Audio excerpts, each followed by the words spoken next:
sortes de maris de nuit existent. Je vous donne 4 sortes et les restes vous trouverez une série d'enseignements sur 4 ou 5 volumes sur ma chaîne YouTube avec beaucoup d'explications. Une sorte de mariage spirituel, c'est le mariage inconscient. Ça veut dire que vous êtes marié dans le monde spirituel.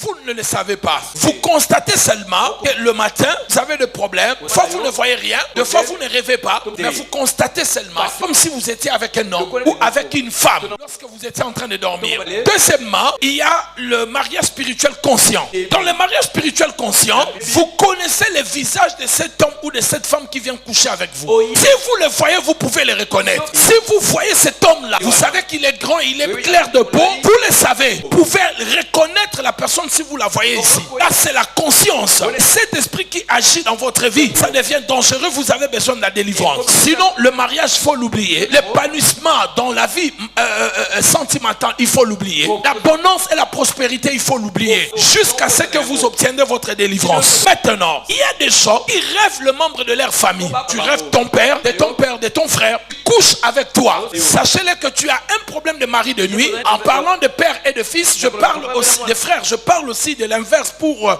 les hommes. Rêvez que vous couchez avec votre maman, vos sœurs, vos cousines. Ça veut dire que vous, votre problème de mariage spirituel n'est pas seulement démoniaque, mais c'est un problème de la fondation familiale. C'est pour cela les gens qui viennent coucher avec vous sont des gens de votre propre famille. En d'autres mots, c'est une révélation. Prouve que vous avez un problème dans votre famille. Dans ce sens-là, et il faut chercher une prière. Vous savez, s'il y a un mari de nuit dans votre vie, frères et sœurs, croyez-moi, même si vous vous mariez, les divorces se pointeraient dans votre vie. Croyez-moi, il y aura un vrai problème. Et moi, que l'ennemi ne vous laissera pas tranquille. Croyez-moi, l'ennemi cherchera à vous détruire. Dans toutes ces choses, l'une des choses la plus dangereuses qui nécessite une vraie délivrance dans votre vie, c'est lorsque vous avez un problème. Le mari de nuit, que moi j'appelle international. Quand je parle de mari de nuit, je parle aussi de femmes de nuit. Ça veut dire que vous ne couchez pas avec un seul partenaire. Aujourd'hui, vous rêvez, vous couchez avec un albinos. La semaine prochaine, vous couchez avec un blanc. L'autre semaine, vous couchez avec un chinois. L'autre avec un noir. Si vous êtes dans tel cas, vous devez chercher votre délivrance rapidement. La finalité de femme et de mari de nuit, c'est de vous tuer avant votre délivrance. Parce que ce sont des esprits jaloux qui n'aiment pas perdre.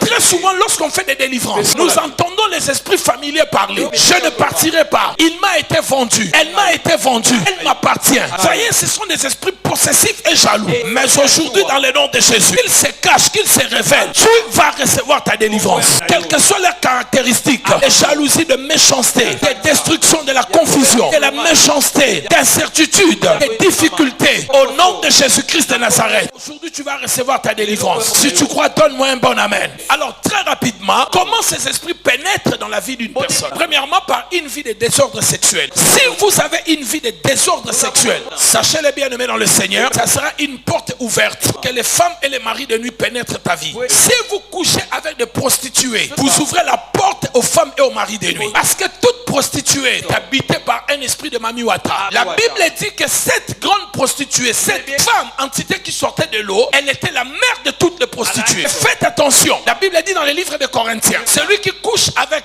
une prostituée vient le même corps avec cette prostituée. Ça veut dire que les démons qui se trouvent dans cette prostituée viennent habiter en vous. Et si c'est votre partenaire, couche avec la prostituée, qui revient à la maison, couche avec vous, ramasse ces démons, viennent déposer aussi dans votre corps. C'est ainsi qu'il y a même des gens qui ont ramassé des démons sans le savoir. Troisièmement, film pornographique. Faites attention avec vos yeux. Vos yeux sont des portes vers l'affectation à l'intérieur. Vous ne devez pas laisser vos yeux voir n'importe quoi. Parce que ce que vous voyez, faites toute votre vie émotionnelle, votre vie sentimentale, voire même votre vie physique. Vous ne pouvez pas être un chrétien et garder des films pornographiques. Certains sont à l'église, vous en avez dans vos téléphones. Et de temps en temps, vous le regardez. Vous êtes marié pour faire vos rapports intimes, il faut mettre les films pornographiques. Ce sont des acteurs qui vous inspirent ce que vous devez faire. Vous faites appel aux esprits d'incubes et succubes dans votre mariage. Faites attention avec vos yeux. La Bible dit l'œil est la lampe du corps. Matthieu chapitre 6, 22. Si votre œil regarde n'importe quoi, ça affectera aussi votre corps. Job chapitre 31 verset 1. Job avait fait un vœu à Dieu. Le pacte avec Dieu. Et le pacte qu'il avait fait avec Dieu. Il avait dit que mes yeux ne regarderont pas une vierge. Il a protégé ses yeux en faisant une alliance. Et c'est pas vos yeux regarder des choses sales. Ça peut